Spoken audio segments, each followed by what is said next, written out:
Hello class 9th students, आज हम पाठ संवादहीनता का प्रश्नोत्तर देखेंगे। पहला प्रश्न, भगवान कैसे नैया पार लगेगी? ताई इस वाक्य में किस नैया की बात कर रही हैं? वे यह बात क्यों कह रही हैं? तो बच्चों, इसका उत्तर होगा, इस वाक्य में ताई अपने जीवन रूपी नैया अर्थात अपने अंतिम समय या बुढ़ापे को काटने की बात कर रही हैं। वे यह बात इसलिए कह रही हैं क्योंकि उनका परिवार कभी बहुत बड़ा और समृद्ध था, लेकिन समय के साथ उनके बहू बेटे और बेटियां उन्हें अकेला छोड़कर शहरों में जा बसे।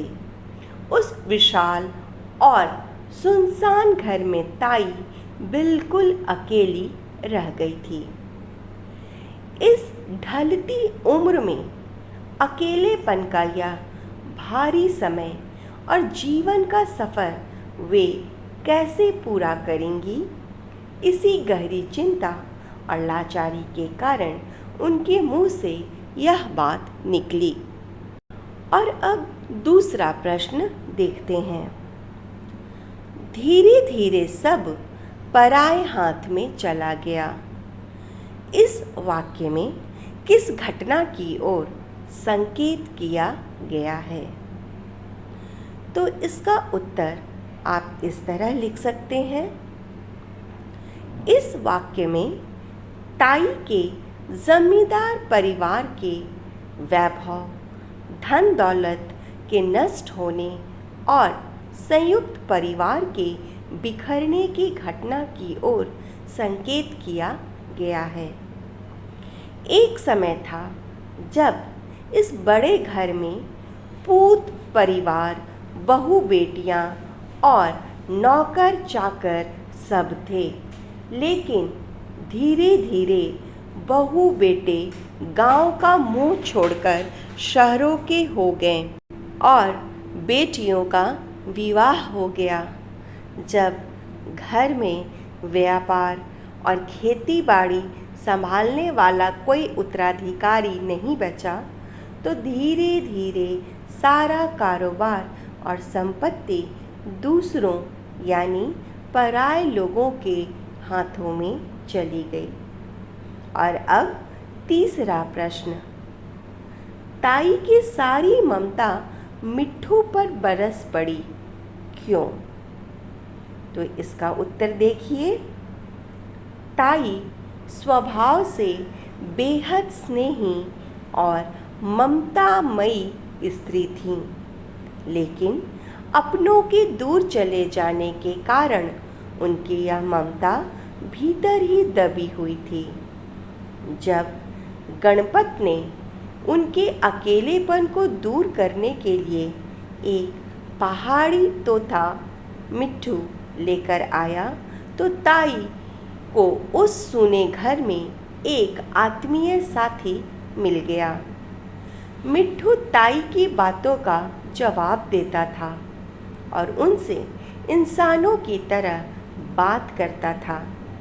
अपने एकाकी जीवन में इस बोलते हुए जीव का सहारा पाकर ताई का वात्सल्य जाग उठा और उनकी सारी रुकी हुई ममता मिट्ठू पर बरस पड़ी। चौथा प्रश्न है, अब ताई को इस बात की पूरी जानकारी रहने लगी थी कि किसके खेत में हरी मिर्चें तैयार हो गई हैं और किस पेड़ में फसल के आखिरी अमरूद बचे हैं। इस वाक्य द्वारा ताई के व्यक्तित्व में आए परिवर्तनों के विषय में क्या क्या पता चलता है?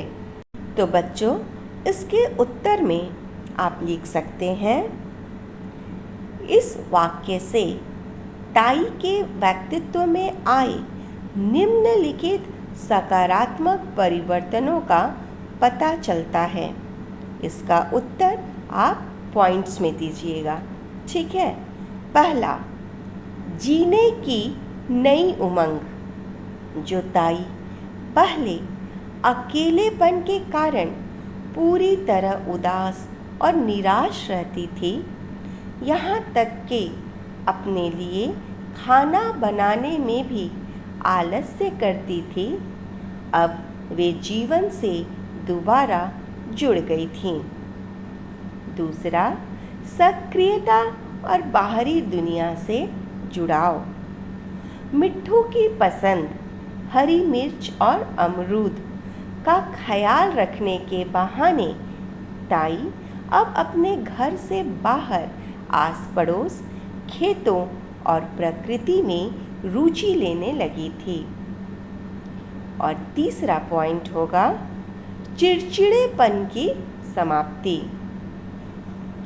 मिट्ठू के प्रेम ने उनके स्वभाव के रूखेपन को दूर कर दिया था और वे पहले से कहीं अधिक संवेदनशील और स्नेही हो गई थी।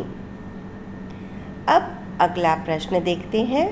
प्रश्न 5 है, जगन मास्टर दूसरे मिजाज के आदमी थे। जगन मास्टर का व्यक्तित्व कैसा है? कहानी में से उदाहरण देकर स्पष्ट कीजिए। बच्चों, आपको यहाँ जगन मास्टर का व्यक्तित्व बताने के लिए कुछ उदाहरण देने होंगे कि वे किस प्रकार के व्यक्ति थे। ठीक है, तो इसका उत्तर आप इस तरह लिख सकते हैं। जगन मास्टर एक संवेदनशील, स्वतंत्र विचारों वाले, आदर्शवादी और परम दयालु प्रवृत्ति के व्यक्ति थे। वे किसी भी जीव को कैद में रखना पाप समझते थे और दूसरों की स्वतंत्रता का सम्मान करते थे। कहानी से उदाहरण, जब ताई कुंभ स्नान के लिए जाते समय मिट्ठू को जगन मास्टर के घर छोड़ गई, तो जगन मास्टर पिंजड़े में बंद तोते की व्याकुलता और यातना को सहन नहीं कर पाए। अपनी पत्नी की असहमति और स्वयं को दोषी मानने के बाद उन्होंने एक दिन कमरे को बंद करके पिंजरे का दरवाज़ा खोल दिया ताकि मिट्ठू खुली हवा में सांस ले सके। अंततः उन्होंने दाना बिखेर कर मिट्ठू को आज़ाद कर दिया, जो उनके दयालु और स्वतंत्र मिजाज का सबसे बड़ा प्रमाण है। तो बच्चों, इस प्रकार आप इसका उत्तर लिख सकते हैं। अब अगला प्रश्न देखिए। प्रश्न 6 है, कहानी का शीर्षक संवादहीन किसके लिए सबसे अधिक सार्थक प्रतीत होता है? ताई, जगन मास्टर, मिट्ठू या नया तोता? कारण सहित स्पष्ट कीजिए। ठीक है, जो शीर्षक है संवादहीन, वह सबसे अधिक उपयुक्त इन चारों में से किसके लिए है, यह आपको बताना है। तो हम बारी बारी से बताएंगे। कहानी का शीर्षक संवादहीन सबसे अधिक नया तोता के लिए सार्थक प्रतीत होता है। यदि हम कहानी के मुख्य चारों पात्रों की तुलना करें तो स्थिति इस प्रकार स्पष्ट होती है। पहला, ताई। ताई अकेली जरूर थी, परंतु वे संवादहीन नहीं थी। वे मिट्ठू से अपनी राम कहानी कहती और लौटने पर भी उसे पुकारती रही। दूसरा, जगन मास्टर। जगन मास्टर भी संवादहीन नहीं थे, क्योंकि मिट्ठू के उड़ जाने के बाद वे स्वयं पिंजरे के आगे बैठकर घंटों राम राम रटकर संवाद स्थापित करने का प्रयास करते थे। तीसरा, मिट्ठू यानी जो असली तोता था। असली मिट्ठू तो पूरी कहानी में संवाद का माध्यम था, जो ताई के हर सवाल का सटीक जवाब देता था। और चौथा, नया तोता, जिसे एवजी तोता कहा गया है। जब असली मिट्ठू के उड़ने पर उसकी जगह नया तोता लाया गया तो उसने ताई के लौटने पर कोई प्रतिक्रिया नहीं दी।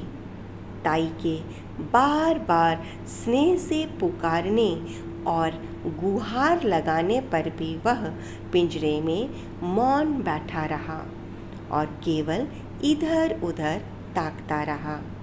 निष्कर्ष, अतः ताई की उम्मीदों के सामने नए तोते का यह पूरी तरह मूक और जड़ व्यवहार ही कहानी में संवादहीनता यानी कम्युनिकेशन गैप की चरम सीमा को प्रकट करता है।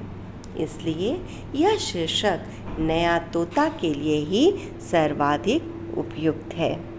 और अब आखिरी प्रश्न 7वां। अब ये ही दो प्राणी गांव के बीच में स्थित बड़े घर के उस सूने खंडहर में एक दूसरे को सहारा देने के लिए रह गए थे। ताई के बड़े से घर को सूना खंडहर क्यों कहा गया होगा? तो बच्चों, इसका उत्तर आप इस तरह से लिखेंगे। ताई का घर कभी बहुत बड़ा, चहल पहल से युक्त और जमींदारी वैभव से संपन्न था, परंतु समय के चक्र के कारण परिवार के सभी सदस्य, बच्चे और नौकर चाकर घर छोड़कर चले गए। इतने विशाल मकान में अब केवल ताई और मिट्ठू ही जीवित प्राणी बचे थे। किसी भी घर की जीवंतता वहाँ रहने वाले लोगों के आपसी प्रेम और कोलाहल से होती है।